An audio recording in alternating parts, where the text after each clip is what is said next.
What's going on, everybody? I hope your gaming has been good lately. So I went searching through the PS Plus catalog and pulled out an older one for you. As always, I'm not affiliated with PlayStation. I own one and am a PS Plus premium subscriber that loves to game and play the games they offer us. To be honest, I've been eyeing this one for a little bit, and just like you, I wasn't sure if it was going to be worth it. Today, we are checking out Cat Quest, a one-player action RPG developed by Gentle Bros and published by P-Cube. Gentle Bros has made 2 more sequels to Cat Quest and 1 other slasher game. P-Cube has been a part of way too many games to even mention here. The game is available on PlayStation, Nintendo, PC, mobile, and Tesla. Yep, you heard me right. That's what I said, Tesla.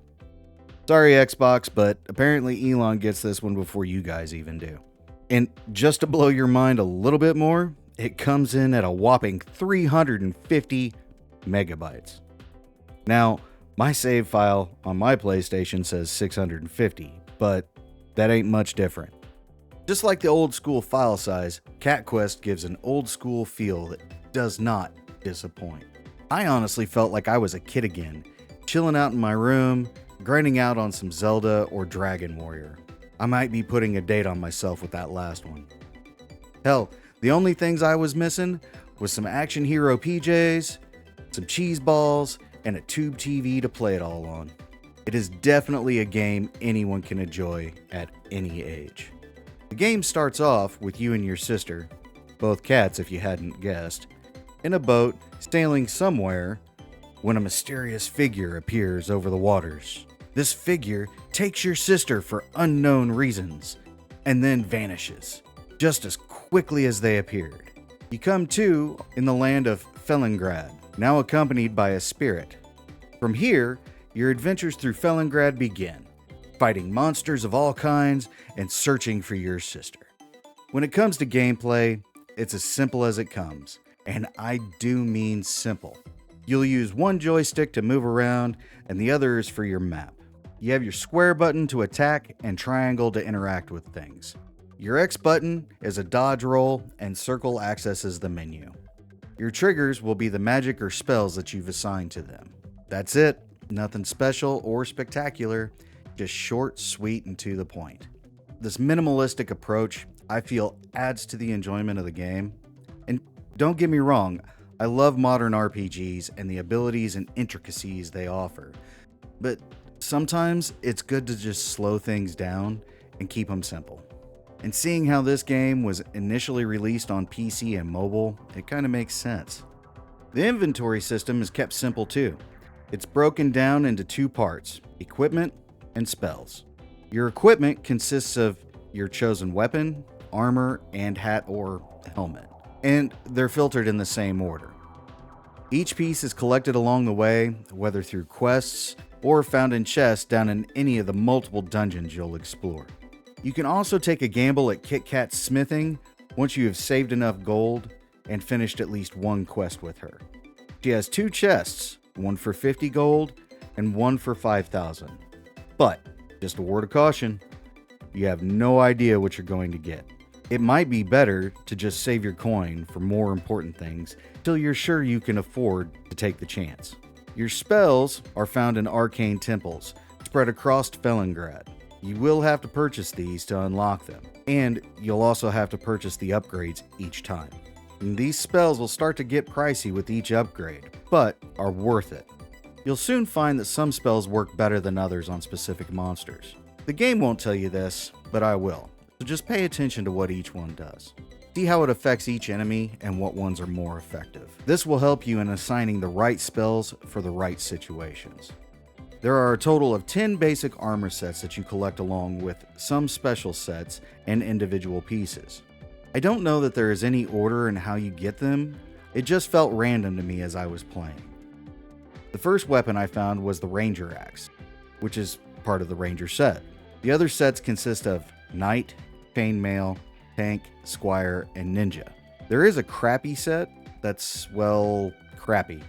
To be honest, other than to increase the difficulty or make things more challenging, I don't know why anyone would want to use this one.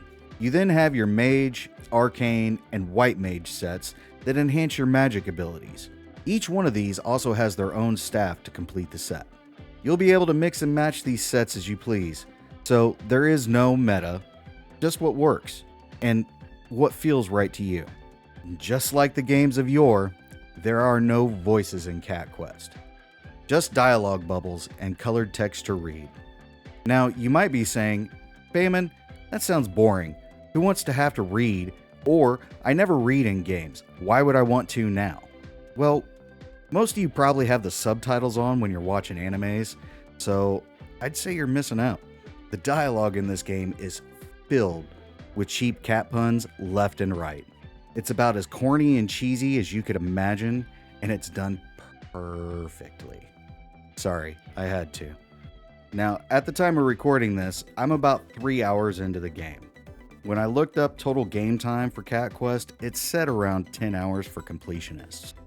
If you're anything like me though, you'll probably log way more hours than that. It is one of those games where you can totally lose yourself and go into that gamer time warp. So be careful, you might wind up seeing the sun coming up and asking that age-old gamer question of, how long have I been playing? Cat Quest is honestly loads of fun. It reminded me of a clean version of the Stick of Truth. Unlike that one, there isn't anything in this game that should make you worried for even little ones to play.